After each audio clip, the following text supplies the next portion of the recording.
के प्रधानमंत्री नरेंद्र मोदी के आत्मनिर्भर भारत के सपने को साकार करने में धनबाद के 3 युवा जुटे हैं।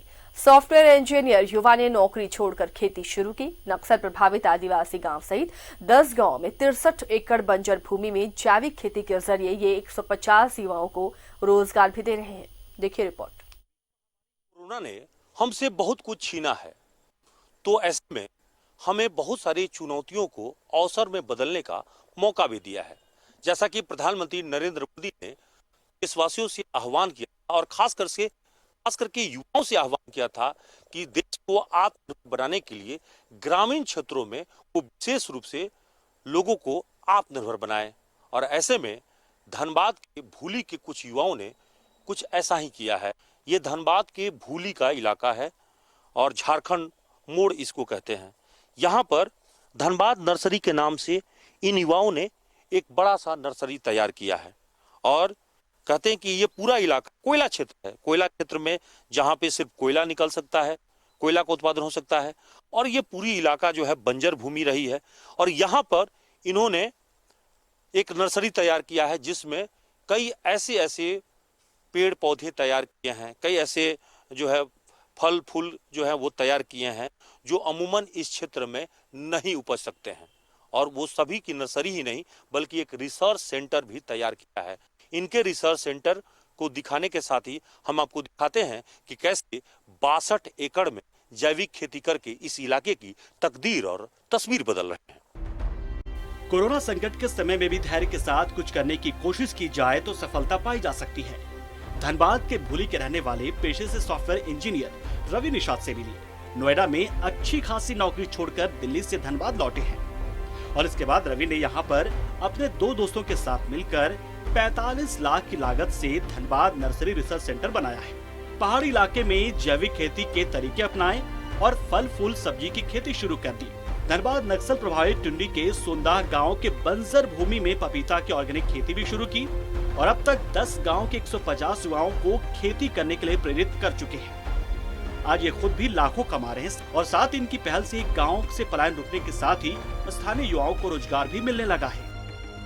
तो बात की बात है, हम लोग सबसे पहले मैं नोएडा में BSc IT करके NIT से और सॉफ्टवेयर इंजीनियर का पद मिला। उसके बाद नौकरियां मिली और नौकरी में संतुष्ट नहीं थे और माँ का हालत गड़बड़ाने के कारण हम CMC ले गए वेल्लोर। वहाँ पर माँ डेथ कर गई, निधन हो गया और लौटे। उसके बाद फिर हम लोग 2014 में हम लौटे और उसके बाद फिर हम लोगों ने मतलब रिसर्च में वहाँ पर ये कारण मालूम चला, प्रदूषण।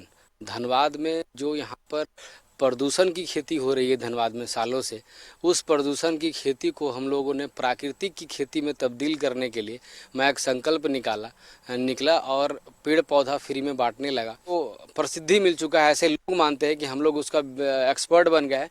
पपीता और गेंदे की फूल की खेती अब हम लोग हर्बल पे आने वाले हैं। पिपरमिंट की खेती, आयुर्वेद की खेती हम लोग करने जा रहे हैं और हम लोगों से डाबर कंपनी भी हम लोगों को फ़ोन किए। हम लोग का अचीवमेंट ये है कि हम लोग को फिलीपींस, जापान, इंडोनेशिया, नीदरलैंड और यहाँ से नेट के जरिए हम लोग को कॉल आ रहा है।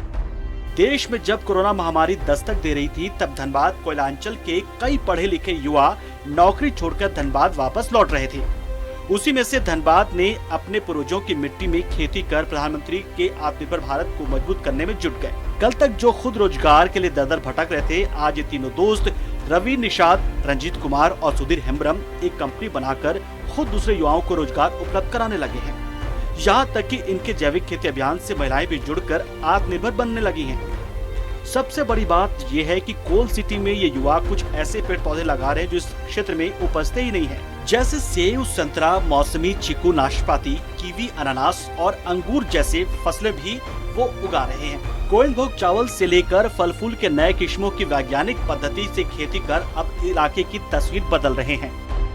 पहले मैं रिलायंस में था, वहाँ पे जॉब कर रहा था। उसको फिर ये प्लान में जब हम लोग आए, इनके साथ मिले, सारा कुछ देखा क्या तो बहुत अच्छा लगा और स्टार्ट किए हैं। और आज के डेट में आज बहुत सारा साइट हम लोगों का चल रहा है। यहाँ अभी कितने सहयोगी जुड़ के कितने लोग रोजगार पा रहे हैं? रोजगार पाने की बात करेंगे तो 100-150 लोग को रोजगार मिल रहा है, क्योंकि अलग अलग गाँव में हम लोग काम कर रहे हैं। हर गाँव में 10-20 ऐसे लोगों को काम करता है। पहले रिलायंस में काम करता था जो सूरत में जीरा साइट इंडस्ट्री में था एज ए इंजीनियर।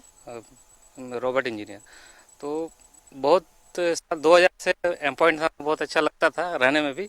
वहाँ की चकाचौंध देख के बहुत अच्छा लगता था, पर वहाँ के गुजरातियों का जीवन शैली देख के थोड़ा सा धक्का लगा कि वो लोग नौकरी कर रहे हैं सिर्फ नाम का, करते क्या है बिजनेस।